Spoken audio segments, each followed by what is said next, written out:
What if I told you in just a weekend, you could build your own AI app that makes tens to hundreds of thousands of dollars every single month? In this video, I'm going to walk you through the 4 steps that we take in order to build an app with AI. We go over ideation, app architecture, building the app, and finally go to market. And honestly, I'm a little bit hesitant to even share this because my team has put their blood, sweat, and tears into developing this framework that now we're going to share for you all to see. So let's get into it. The first step of every single successful app is an idea. Now, a lot of people think that ideas come from this stroke of genius. Maybe you're in the shower or you're walking and all of a sudden this light bulb idea hits you. Now, let me be very honest with you. That is something that the movies have made up. It is very rarely the case. The most successful apps that we've seen follow this ideation framework for making sure that the idea that they work on is actually something that people want. The first step in order to come up with a good idea is to make sure that you think about the marketing first. And I know this may sound counterintuitive, but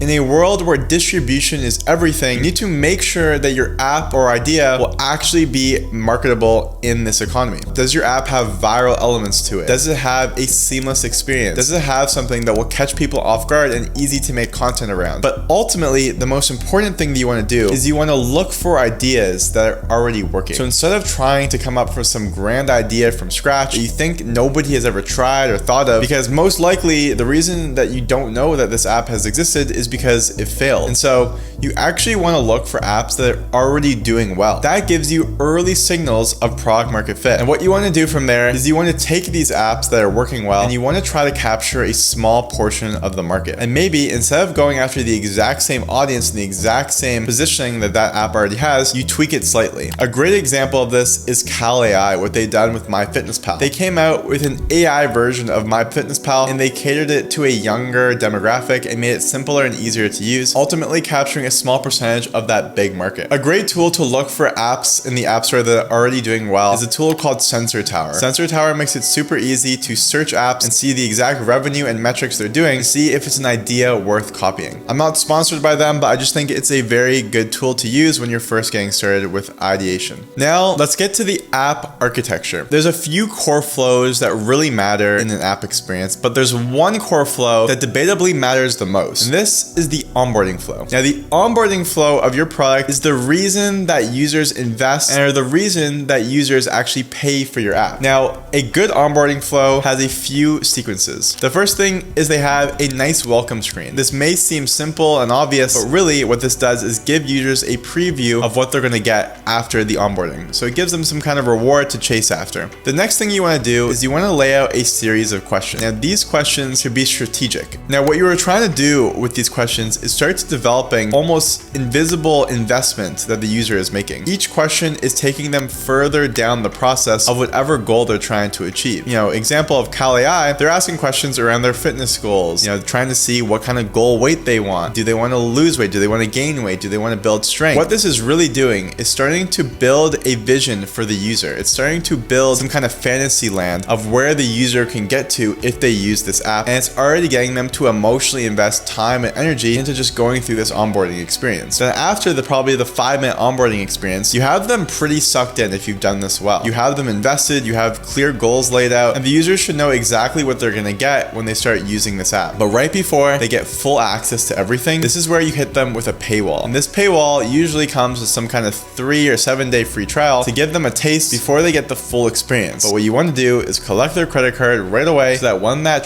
trial runs up, you start charging them instantaneously. This reduces friction in the payment experience. It makes it that users are likely to convert after the trial unless they cancel. And the timing of this paywall is strategic because it catches users at this peak moment where they're invested at the highest level but haven't yet reaped the rewards of what the app is going to get them. Hopefully they convert. But once you actually take them into the app, you need to make sure that your experience is actually polished, because in a world where everybody can build AI apps, building the app itself is no longer the moat. The moat is now actually crafting a product that people people want to come back and use time after time. In order to do this, you want to create a viral addictive loop. Now, you want users to continuously come back to the app every single day. And in order to do that, you need to have them take some kind of action that triggers some kind of reward. So an obvious thing would be like a TikTok, right? You scroll every time you swipe, you're getting fed some kind of reward, aka some kind of dopamine hit through the video. Or with Cal.ai, getting this kind of dopamine hit of like hitting your calorie goals or staying under your calorie goals and seeing how much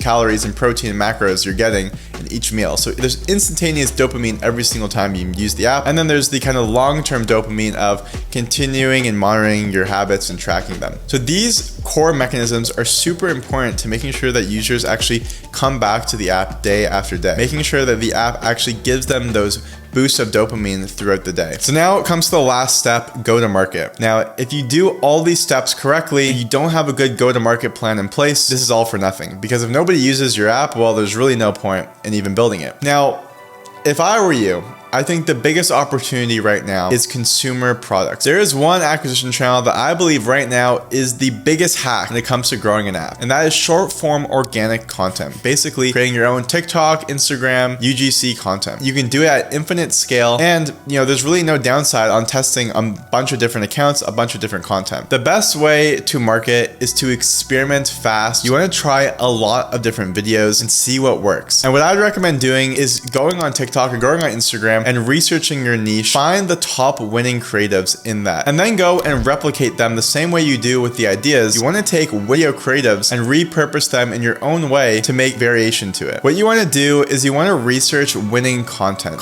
that's already gone viral, and you want to come up with a way to reproduce it, to basically copy it with your own twist while adding some kind of minimal product advertisement in between. So Cal.ai's example is they may go up to people and ask, like, do you track your calories? Do you want to lose weight? The people will say, yeah, I do want to lose weight. And then they'll be like, oh, have you used this app called Cal.ai where you can like scan your your food and get your calories? And all of a sudden the person's like, whoa, that's super cool. And there's kind of like this like viral, emotional element to it. Reproducing things that already works will give you a much better head start rather than trying a bunch of formats that, you're scripting yourself and you're trying to figure out what's working. Hopefully, if you test enough videos and things that are already working, you're bound to land on one that goes viral for yourself too. Now, for building, the best way to do this when you're not technical is using a tool like Lovable. Lovable makes this super easy to build without writing any lines of code because you're literally prompting in plain English. They also have a super base integration, which is a database that allows you to seamlessly integrate with the front end of your app. My team and I have built over 200 apps using AI, and we've even started to teach beginners how to do the same. But honestly, Lovable is so easy. You can go in right now and start prompting and getting started without any technical experience, which is allowing people to build apps in a matter of weeks. So I hope you enjoyed this video. I would appreciate you hitting the like and subscribe button, and leave any comments or any questions you have down below. I'll be happy to answer them. And until next time, I'll see you then. Cheers.